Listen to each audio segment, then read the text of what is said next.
we think about healthy lungs, or even lungs that if you've got asthma, if you're using the right medication, your lungs should stay open the whole way through the exercise. So therefore, if you're doing most forms of endurance exercise, so you're still going to breathe deep and you're still going to breathe hard, but it shouldn't feel that your breathing is the thing that's holding you back. This is Running for Real, the podcast for runners who know that for every runner's high, there are just as many lows. All those just missed PRs, easy runs that feel hard, injury blues, and more. Each week, we'll talk to running, health, and wellness experts about their highs, lows, and best advice to build our confidence. Running for Real is about being honest, being brave, and most of all, not feeling alone. And now here's our host, Tina Muir. Hello, my friends. Welcome to episode 148 of the Running for Real podcast. Thank you so much for joining me today. I truly appreciate you being here. These episodes are so important. This is the Beyond Running series.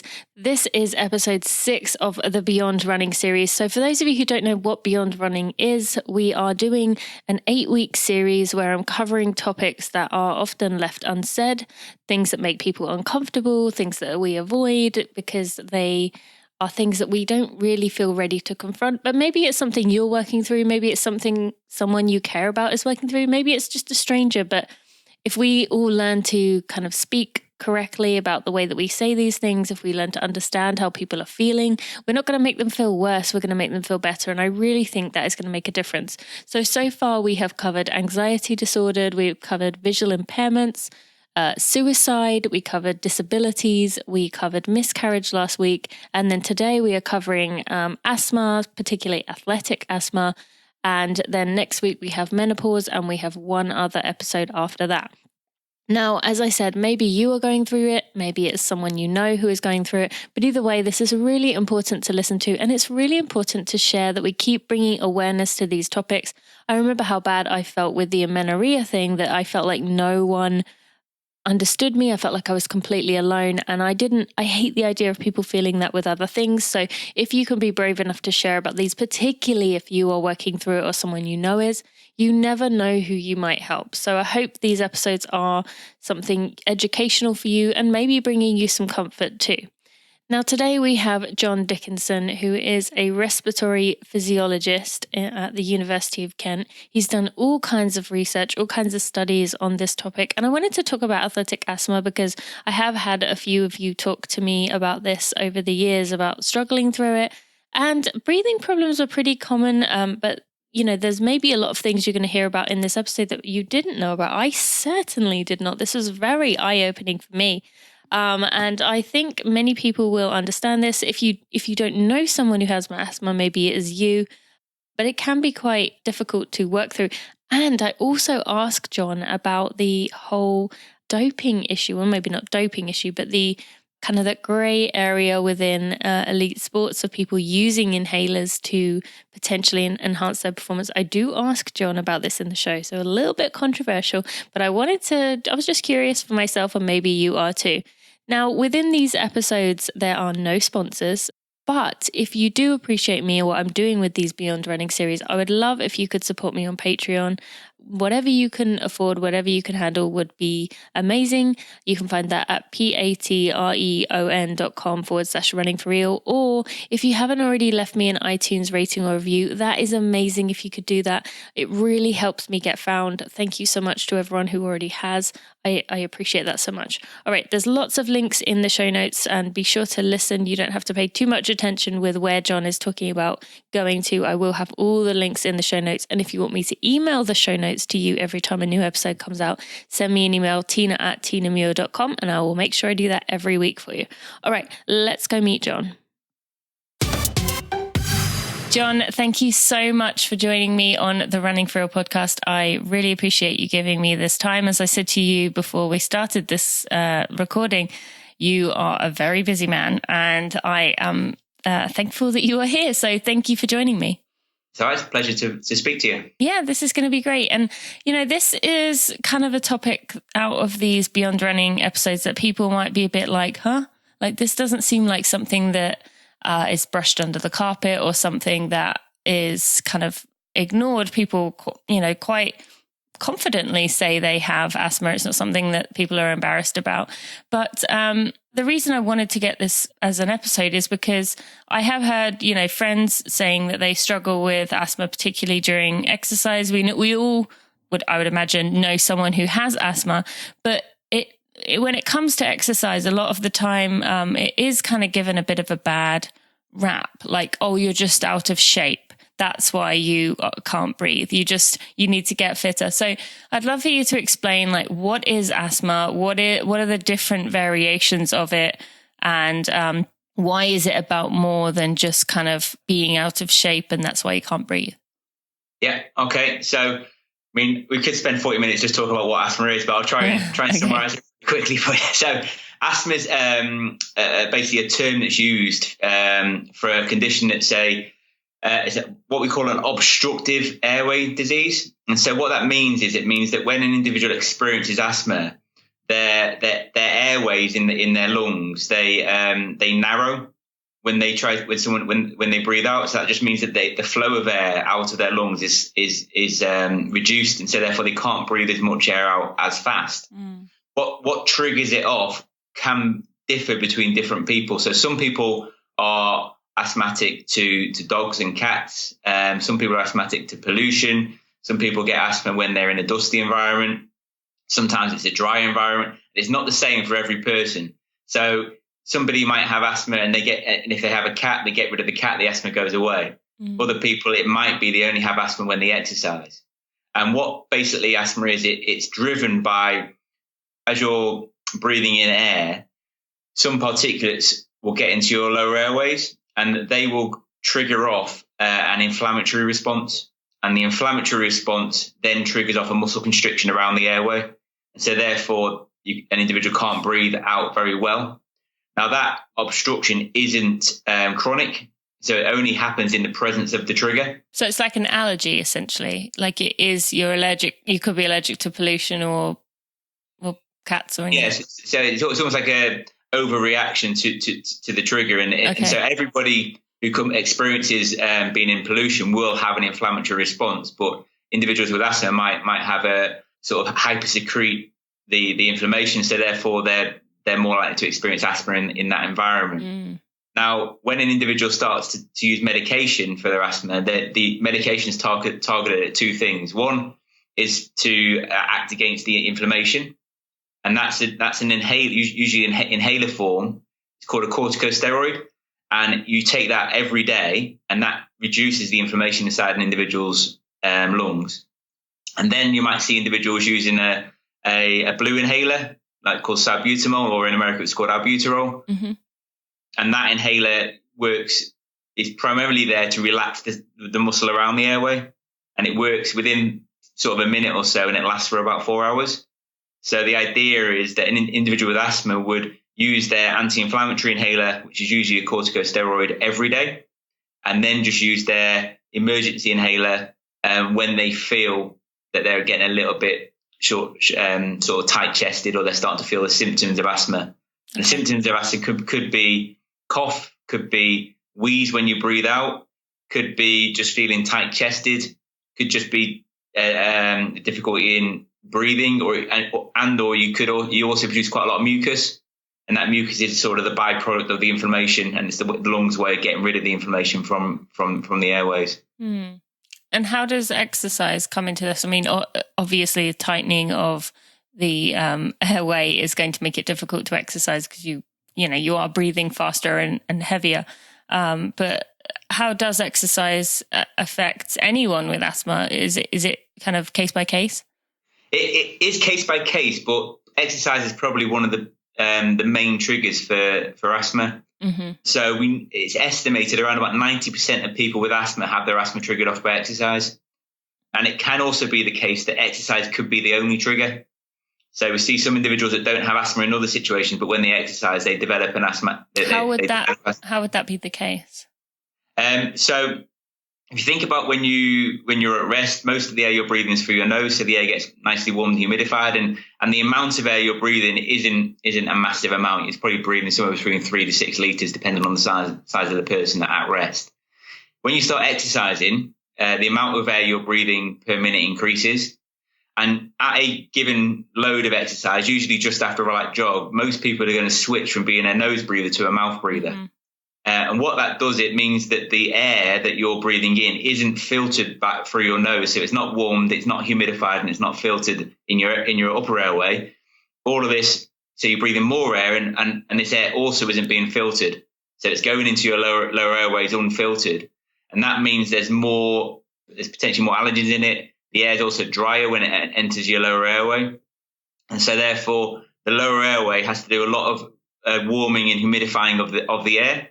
And that warming and humidifying of the air can almost cause a dehydration response to the lining of your lungs. And then that causes an inflammatory process to protect the lungs.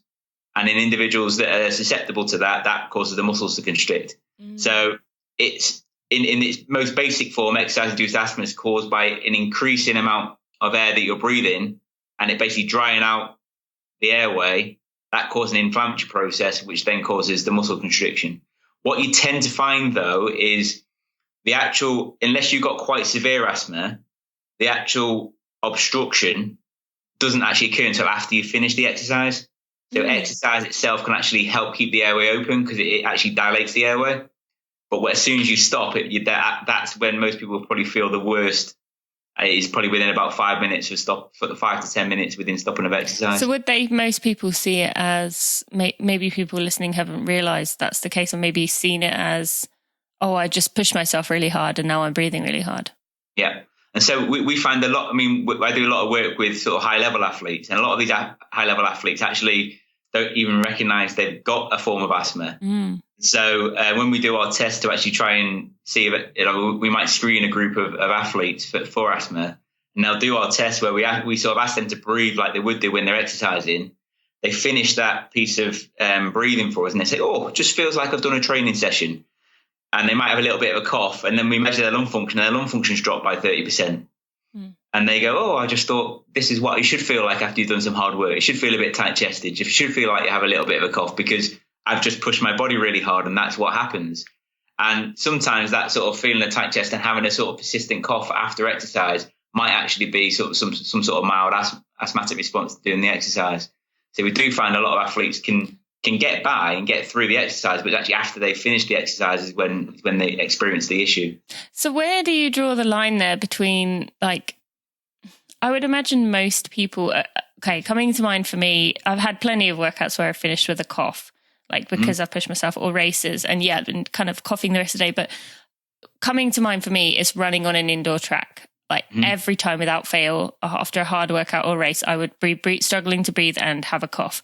But how much of that's very dry air inside a track? Like, how would you know if someone, I'm just thinking for someone listening, like, when does it become a case of everyone has asthma because they're all running on an indoor track and everyone is coughing versus, actually like it being a problem here? Yeah, I mean, this is the problem with simply using symptoms to sort of almost diagnose an asthmatic issue. Because if you think about the main symptoms of asthma, they're coughing, wheezing, tight chest, and maybe a bit of excess mucus. Now, if you open up a sort of medical textbook and you look at the different conditions, the respiratory diseases and cardiovascular diseases that you can have, those symptoms will maybe be relevant for probably over 100 different types of issues. So that they're what we call non-specific to asthma. So asthmatics might experience them, but just because you're coughing after exercise doesn't mean it's definitely asthma. Okay. Just because you get it in a dry environment doesn't mean it's asthma. It might purely be that it's your upper airway that's just dried out, and that's what develops the cough. I see. So whenever we work with individuals that might be suspected to have asthma, then you have to do what we call an objective test. And so therefore we want to do an objective test to actually look at an individual's lung function and then basically get them to demonstrate they have asthma by either demonstrating that if they take the inhaler, their lung function improves, or if they do some form of exercise, their lung function drops off.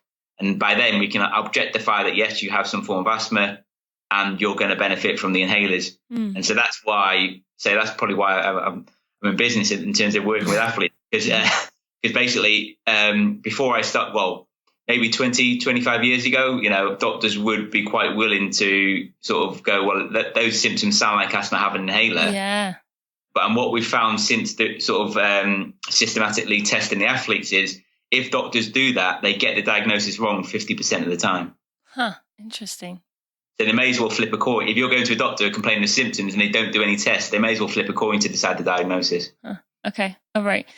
Well, I want to talk about what people can do if they do think they need to be tested to see what is going on. But you mentioned a few times working with high-level athletes. You know, you've worked with the Olympic teams. Tell us about how you were involved with that, because many people would have thought, oh, I thought it was just kind of recreational runners, but I didn't realize elite or even Olympic athletes would be struggling with asthma.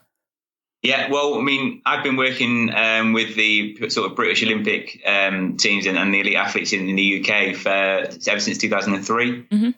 Initially, I started as a PhD student working with this, and the reason why I initially started working with it was because the 2004 Summer Olympic Games were the first Summer Olympic Games where if athletes were using the salbutamol, the emergency inhalers, they had to prove they had evidence of asthma to be able to use the medication. And so that meant that previously athletes didn't need to be sort of objectively tested, and they needed someone to come in and do the objective tests. And that's sort of where my work started with this. Can I just pause you a second? Yeah.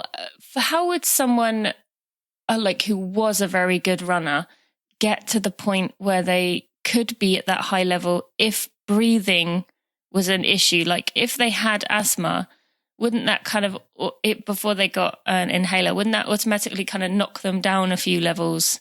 Like how do they get past that kind of breathing issue to be good? Yeah, I mean, I've seen there's different ways. I mean, for some, like we talked about before, the actual symptoms, the actual asthma might not happen until they've actually finished their piece of exercise. So it might happen after they finish, so they can still get through the hard training. And then it's after they finish the hard training. And if they don't then have to train for maybe 5 or 6 hours, they got enough time to recover before they train again. There are also, I mean, some of these guys might only have what we say mild asthma. So, you know, there might be a small drop, but it's not enough to really impact their sort of sport. Mm-hmm. So it is possible. I mean, I've tested Olympic champions who, when we actually perform our tests, I'll have maybe moderate asthma, but they haven't realised, and they've actually got all the way to the very top without actually realising they've got some sort of mild asthma. But when you actually ask them what they do, they've sort of modified their training to sort of allow them to do their sport, but without and sort of accept they're going to get the symptoms they were experiencing are part of training, and then they modify their training to sort of cope with it, if that makes sense. And we always say that, okay, that's great, you've got that far, but actually, if we can actually open your airway, if actually stop you having the asthma by using the right inhalers, they're going to, well, one, their airway health, just their general health should improve. We know that if you have some form of asthma, you're maybe more susceptible to picking up cough, colds, chest infections. And so there might have been a bit of luck in there, but also if we can make sure they're on the right inhalers, then we can reduce their risk of getting chest infections. And probably, as you know, that you're ill, you can't train, and then that's going to impact performance as well. So it's not impossible. And it also might be, there is evidence to suggest that actually when they started doing this sport, they didn't have any form of asthma, and actually taking part in that sport and subjecting their lungs to such high ventilation rates over a prolonged period of time, they've actually developed mild asthma as they've sort of been training the sport. And that's the same way of viewing it, is people who live in polluted environments or people who work in polluted environments are more likely to have respiratory diseases than people that don't, because there's more triggers there. So they might have gone into that job without asthma, but actually working in that job for 10 years, they suddenly developed an asthmatic response to that environment. And it might be that, for example, sports like that take place in dry environments or cold environments, or have a high ventilation requirement, you actually might develop a sort of a mild form of exercise-induced asthma just from doing that sport for a prolonged period of time. Okay. It's probably not so much of a risk for people who are just training 3 or 4 times a week for an hour or so. It's probably more for your elite level athlete that's training maybe sort of 2, 3, 4 hours a day at high ventilation rates, and then throw in a dry environment or throw in polluted environment, and then they're at higher risk. So, so elite sport is, and elite sport, you probably know, you probably pick up wear and tear injuries in your joints from pounding the streets. But it's the same thing with your lungs. Your lungs aren't not susceptible to airway damage, to damage from sort of high ventilation rates. And so you can develop it sort of as you go through. Interesting. And so what's coming to mind to me when you were talking about that was Galen Rupp is definitely someone I know or I remember who has asthma. And I remember seeing pictures of him, on cold days, putting on the mask to kind of warm his air. But I thought there was a bit of a controversy with that a few years ago, because most of that group of the Nike Oregon project were on an inhaler. Is there any, obviously if they need it, they need it, but are there any performance aspects that come from taking an inhaler if you didn't need it? Okay, we're going into grey zone here. Dangerous. I've done quite a bit of sort of research in it. So that's exactly, I get asked that quite a lot, especially by athletes who were either testing or were even the ones that were saying actually maybe you didn't realise you have asthma, but actually you do. Sometimes they're quite cautious about starting inhalers, which because they don't want to sort of fall into that. Be deemed as, what, you got an inhaler now, have you? Oh, all right, okay. That might make you run faster now, mightn't it? Mm-hmm. The research that we've been involved in basically demonstrates that if you're from just using therapeutic doses of the inhalers, there's no indication that therapeutic doses improve endurance performance or strength and power performance. Now, basically the asthma medications are regulated by the World Anti-Doping Agency, and so stronger doses of those types of drugs potentially can have improvements in performance. However, the anti-doping code is designed to try and stop athletes accessing the higher doses. So from a medical point of view, if athletes want to take doses that are likely to be performance enhancing, they're likely to be in a very bad state in terms of their respiratory health. For example, the emergency inhalers, they're called beta-2 agonists. Now, there's a long list of beta-2 agonists, and athletes aren't allowed to take most of them. They're only allowed to take, for asthma purposes, inhaled salbutamol, which is the rescue inhaler, and they're only allowed to take up to 8 inhalations of it in one go, so 800 micrograms of salbutamol in a 12-hour period. Because how could you regulate someone doing that? Well, so if they go above the 800, there's a chance that there's a cutoff in the urine. So when someone does a doping test, they're analysing for salbutamol. And if they take more than 800, the concentration of salbutamol in the urine will likely go above the threshold that WADA are looking for. And if it goes above that might indicate, that would probably indicate they're taking too much salbutamol in that time period. Now, the reason why that's there is because there is some evidence if you take a large dose of beta-2 agonists, it can improve your strength and power performance. But the side effects from doing it, you think about beta-2 agonists, it's basically a refined form of adrenaline. So you get shakes, you get heart palpitations, you get a lot of side effects. And so probably the side effects are probably going to offset any performance gain you get. Okay. And in my mind, there's way better ways to cheat than get going nuts on asthma medication. Okay. So as long as an athlete's using therapeutic doses like they're supposed to be from a doctor, one, they shouldn't be at risk of an anti-doping violation, and two, it's only going to make their lungs sort of as good as they would be if they didn't have asthma. It doesn't give you super lungs. Okay. So it doesn't open up your airways and make you be able to breathe so much better. It only allows you your airways to sort of open up. Okay. On the other side, there is a bit of a grey zone with the corticosteroids. So again, with inhaled corticosteroids, there's no evidence that it improves performance. But there is a sort of a loophole in the system where athletes, if they say that their asthma is really uncontrolled, they can apply to get therapeutic use exemption and use some of the stronger corticosteroids that you would probably give to an individual that is either in hospital because of their asthma or they're on the verge of going to hospital because of their asthma. So instead of taking the inhaled corticosteroids, they take it in pill form. And that's much stronger, has an anti-inflammatory effect around the whole body. I see. And then that's going to impact on things like inflammatory processes. It's going to impact on your perception of how hard you're working. And so potentially athletes who get granted that, there's a potential for them to receive a performance enhancing effect. But again, if an athlete is using that stronger drug for the reason that their lung health is deteriorated to a point where they need it, they're probably not in a fit state to actually compete on a high level anyway. Okay. In my view, if they need it, they probably shouldn't be competing because from a health point of view. Okay.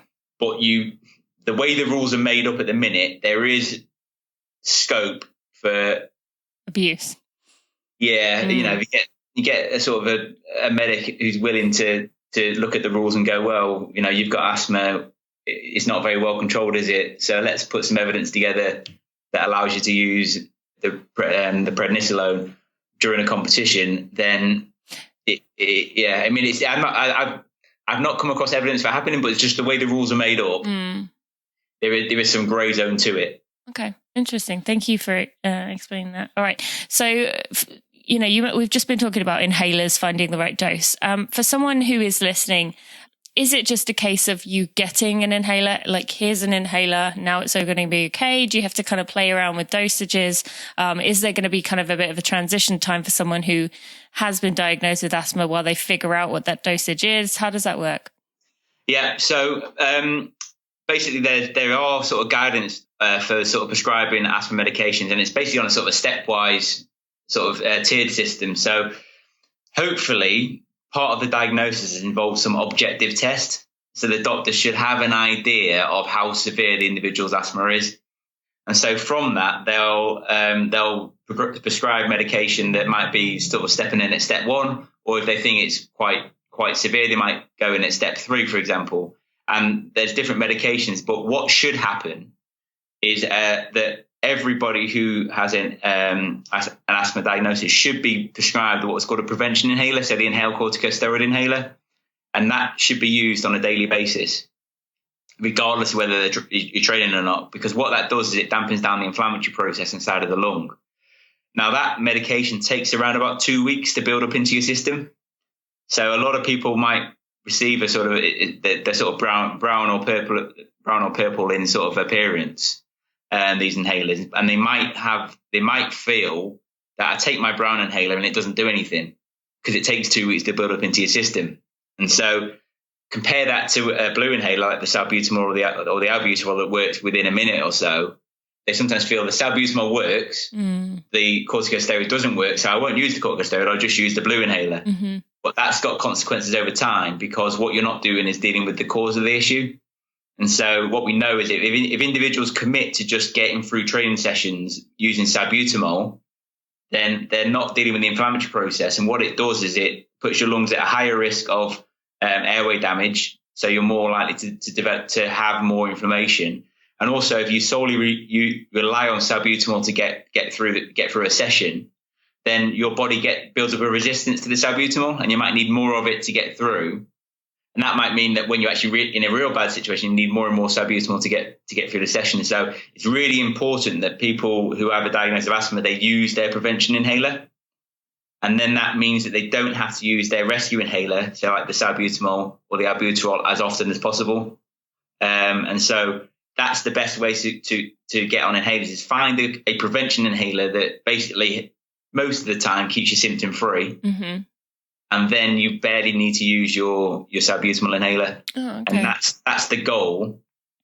Ideally, what you need to do is work very closely with asthma nurses and respiratory consultants to find the inhalers that work for you, because there are lots of different options, and some work better with some people, and it's difficult to tell until you're sort of giving it a go. Okay. But it's really important to encourage your medical practitioner to do objective tests so that they're confident, because what you don't want to do is just sort of use inhalers in the dark. Okay. Because if you do that, you might start over treating your asthma. And we see a lot of individuals that have asthma, but then they also have another issue. My phone going again. So therefore, it might be that you're basically over treating the asthma and you're missing something else. And we see a lot of athletes have asthma and 90% of them have another respiratory issue as well. Sometimes that's in the nose. Sometimes it's in the upper airway in the throat. Sometimes it's mechanically how they're actually trying to get the air into their lungs. So, yeah, let's talk about that, because you mentioned that to me before the interview started, that, people might have asthma symptoms, but it may be another breathing issue going on. Now, I would imagine most people listening have had some kind of issue with their breathing at some point. So tell us about some of the other things that could be going on here that maybe if someone is having persistent breathing problems, they should get checked out. Yeah. So a lot of these other issues are actually more prevalent during your running rather than sort of after you finish. Mm-hmm.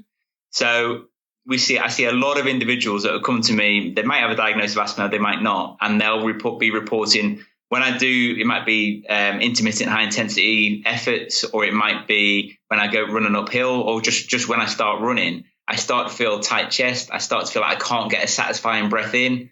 I start to feel that my throat starts to close up. And some of them might report wheezing when they're breathing in. But then as soon as they stop running, within sort of 5 minutes, the symptoms are gone. See, how do you determine between that and you're just running? You're just exercising.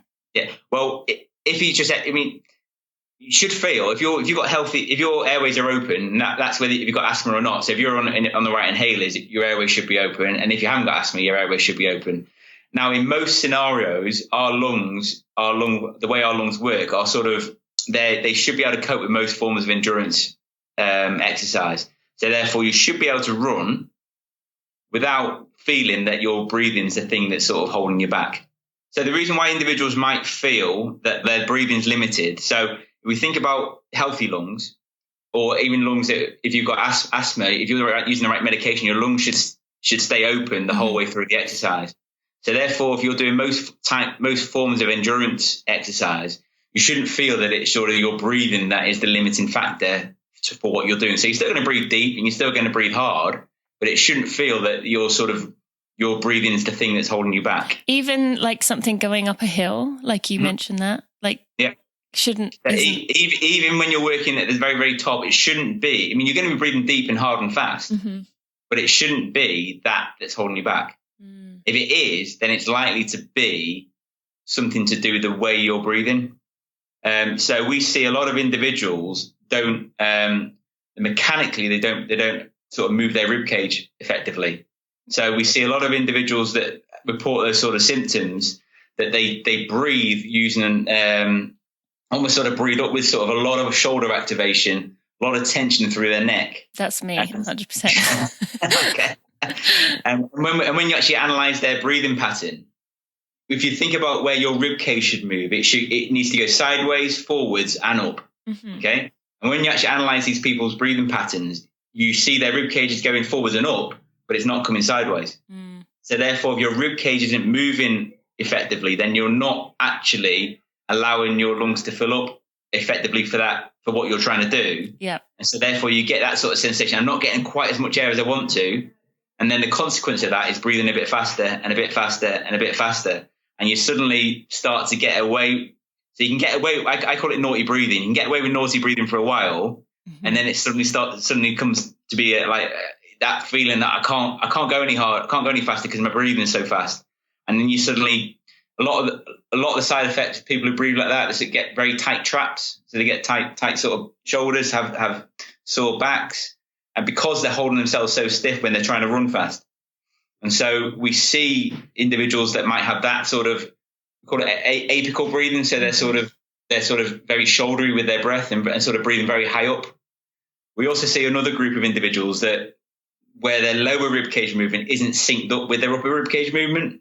So they we call it breathing asynchronously. So if you actually watch their chest move, the abdomen and their lower chest moves first, and then their upper chest moves second, then it's sort of a two-phase breath. Okay. And again, that has an impact on the movement mechanics of the rib cage and doesn't allow as much air into your lungs as you'd like. And so the consequence of both of those two breathing patterns are a smaller breath. And then because you're doing smaller breath, you have to breathe faster. Mm-hmm. And then because you're breathing in maybe a way that's using what we call accessory respiratory muscles. So like you're using more shoulders to move. They cost more energy to move. So you're putting more energy into your breathing, and also the feedback that your respiratory system's giving centrally then starts to tell your brain, well, for this level of work, we are working really hard. And so messages then get sent around the rest of the body to the other systems and say, respiratory muscles are going nuts. We need to slow you down because you can't continue to work like this. And the body will start to protect its sort of main organs. So it will so there is evidence to show that if your respiratory muscles are working too hard, then your blood flow to maybe your working muscles gets reduced.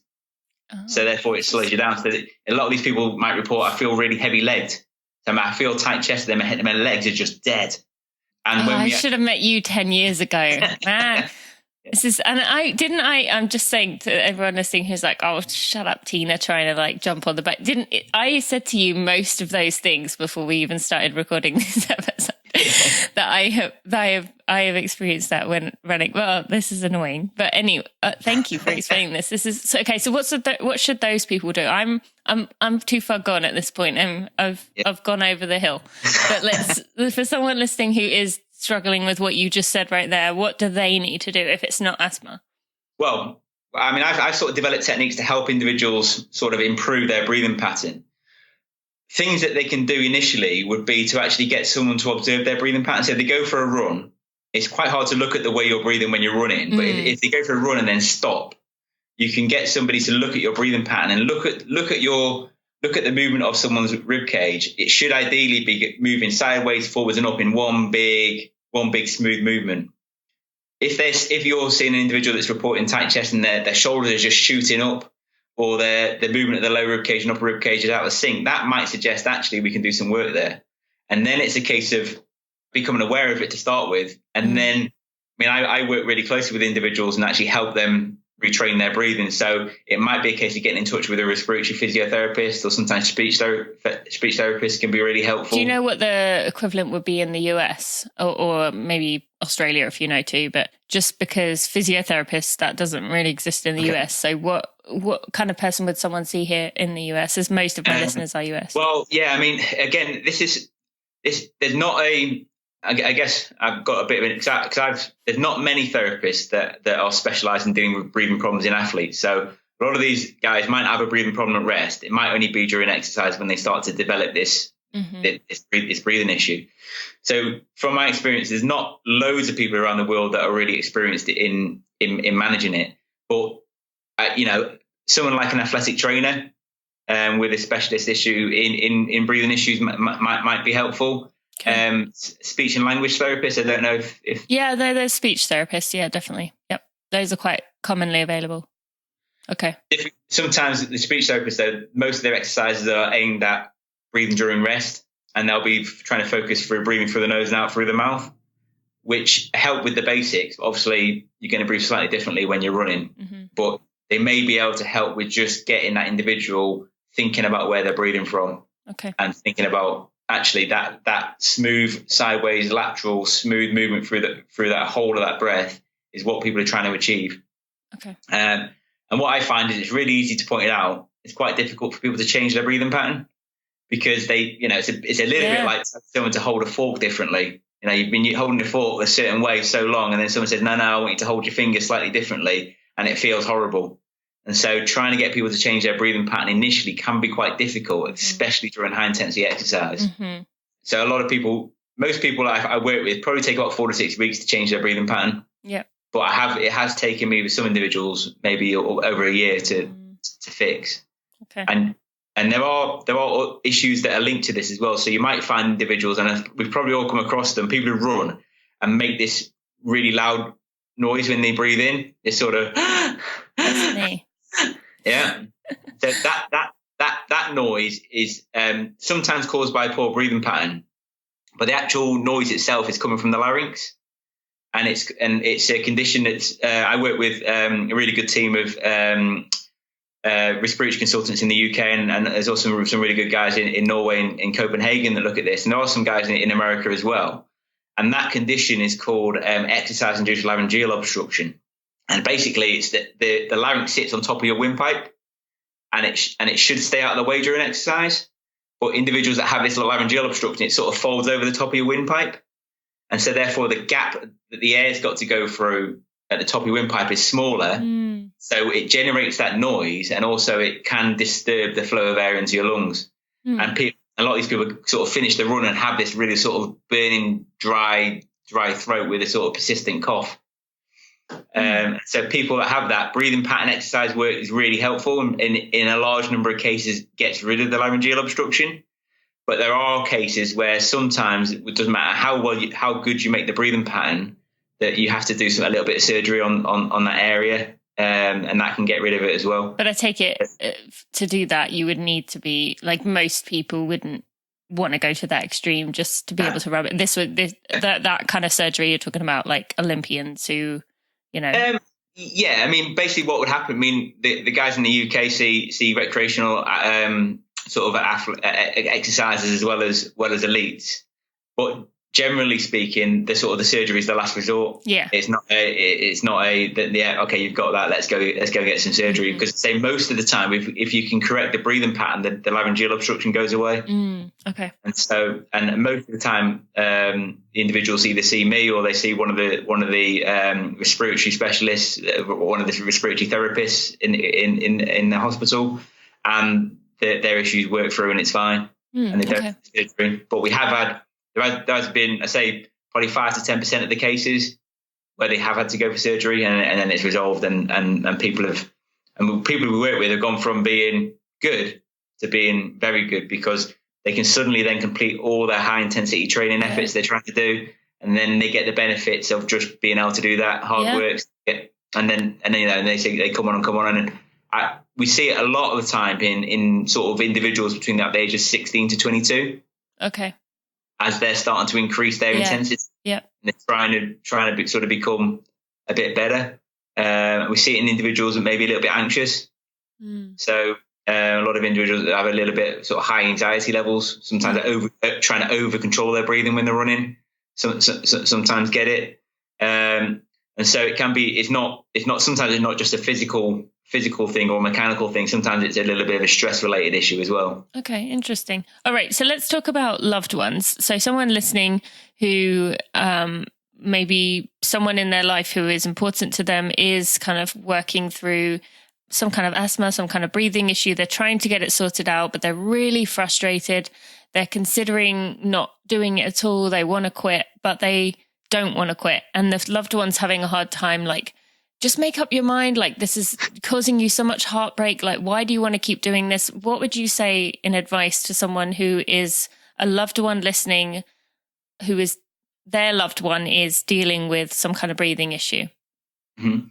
Well, I mean, I think supporting them, the first thing, I'd be encouraging them, if someone's really struggling with their breathing, I think the first thing is to probably try and encourage them to work with their medical practitioner, basically, to try and get to the bottom of it. Now, it might be to encourage them to do some proper asthma tests to make sure it's asthma that's causing the issue. If it's that and that's controlled, then it's a case of actually encouraging them to not become solely reliant on the asthma if they're still symptomatic on top of the asthma.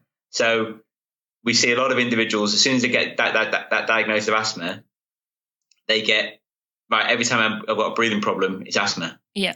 And so they start reaching for the inhaler every time they're short of breath. And it's about trying to work with the person with the asthma to try and make them understand what is their asthmatic issue and what may be breathing issues that aren't directly related to the asthma. And it's about encouraging them, because if someone with asthma is using the right medication, they should be able to basically train symptom free. Okay. So we can get there, and it's about being positive. I mean, what we actually see is people with asthma and they're well controlled actually can outperform their non-asthmatic counterparts.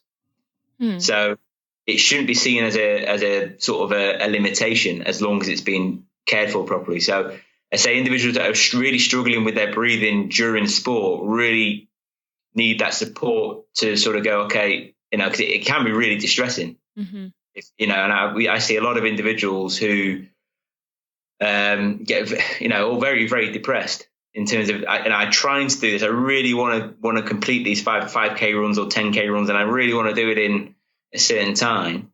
But every time I get on the start line, I start running, and my breathing is really distressed, and it is distressing. It's distressing for the family as well. And I think everyone needs to know what the issue is, instead of what happens maybe out of the elite level is when you're working in maybe just working with your GP. Sometimes it's just a case of we'll take the inhaler and get on with it.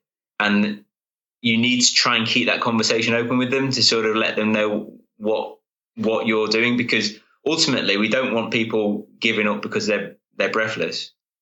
And we want people to enjoy exercise, and we want them to enjoy it without feeling that they're going to get breathless when they exercise. And so don't feel that it's a closed door to the GP. Now they've said, like, you got asthma, get on with it.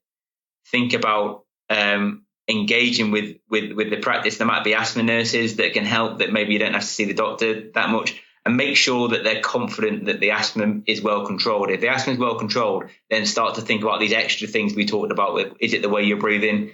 Is it because we see some people have maybe upper airway issues as well. That might not be the larynx that we talked about. It could be a nasal block, and they also need to address the what's going on in the nose as well and things. So it's about being supportive, and I think it's about encouraging that conversation to stay open with the medical team that's made the diagnosis in the first place. Okay. All right. Thank you.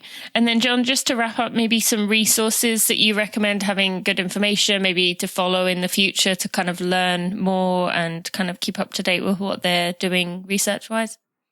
Yeah. Well, I mean, in the UK, we've got there's the Asthma UK charity that's got a load of information about asthma, about how to exercise, how to manage your asthma during exercise and things. And they've got some really good tips on there. And that's Asthma UK. Just type into a Google engine and you'll probably find that out. If people want to look at my web pages on my University of Kent account, there's some links to some of the papers we published. There's also, I've made some presentations about about the tests that we do, and that can help answer questions about whether it's asthma or whether it's a different breathing issue, so they can find out a little bit more about that. And then if they're interested about like exercise-induced laryngeal obstruction, there is a website that sort of explains exactly everything about that. And my colleague, Dr. James Hull at the Royal Brompton Hospital, he's got quite a nice website that explains all about exercise-induced laryngeal obstruction. Okay, great. All right. Thank you so much for your time, for explaining this to us, and just, doing your part to help people feel better, because, it can be absolutely crushing when you are trying to work through this. So thank you for all that you do. And where can people find you in the future? I'm at the University of Kent. So if they just type Dr. John Dickinson, University of Kent, I'm pretty sure they'd find me pretty quickly on my web pages. I also run a clinic in Harley Street at the Centre of Health and Human Performance. So if people are wanting to find out a little bit more about how their lungs are working and if they have any dysfunctional breathing pattern, they can contact me. My email's on the university web pages, or they can get in touch through the Harley Street Clinic so they can see this. All right. Well, thank you so much. We appreciate you. It's all right. Pleasure to chat. My friends, if you have a minute and you could leave a review on your favorite podcast player, Apple Podcasts, aka iTunes, Stitcher, Overcast, Pocket Cast, Spotify, or whatever else podcast player you use to listen to this podcast, or if you would subscribe to this podcast, you will help me get out in front of new runners to make our tribe even bigger and even better. It might not seem like you as one person can make a difference, but really it helps a lot. And it shows me you appreciate the hard work I put in for those. Thank you so much. Really eye-opening. I actually definitely going to make sure that I go see John if I decide to make a round 2 of my elite running career, because I think I have some issues that I have been ignoring for many years, just thinking that was part of running. And maybe there was a reason people were staring at me as I ran past them, hyperventilating. But anyway, that's enough about me. I hope that episode was comforting and maybe not enjoyable. Maybe it was enjoyable. It was a great conversation with John. But if you are going through something with athletic asthma and you are struggling with your breathing, it's not exactly the most fun thing in the world. But I hope that brought you some comfort, and I hope that educated you if you are someone who just enjoys learning and wants to, be better around the people that you care about. There's lots of links in the show notes if you need them, things that John has recommended. There's John's website that he mentioned that you can find out more about the studies he's been doing. And he's just a great person to follow on Twitter for what he shares. So I would definitely recommend following him there. Now, if you wouldn't mind supporting me on Patreon, if you appreciate these episodes, I would be thankful for that. You can find that at patreon.com/runningforreal. That's patreon.com/runningforreal with the number 4. Or if not, if you could leave me an iTunes review, that would be amazing too. Thank you so much. Now, next week, as I said, we are going to be covering menopause with Dr. Stacey Sims. That is going to be episode 7 of our Beyond Running series. So I hope you will tune in for that one next Monday. On Friday, we have the one and only Dean Karnazes. So if you're not already subscribed to this podcast, go do it now. Thanks for listening to the Running for Real podcast. Be sure to check out tinamuir.com for show notes and even more helpful running information.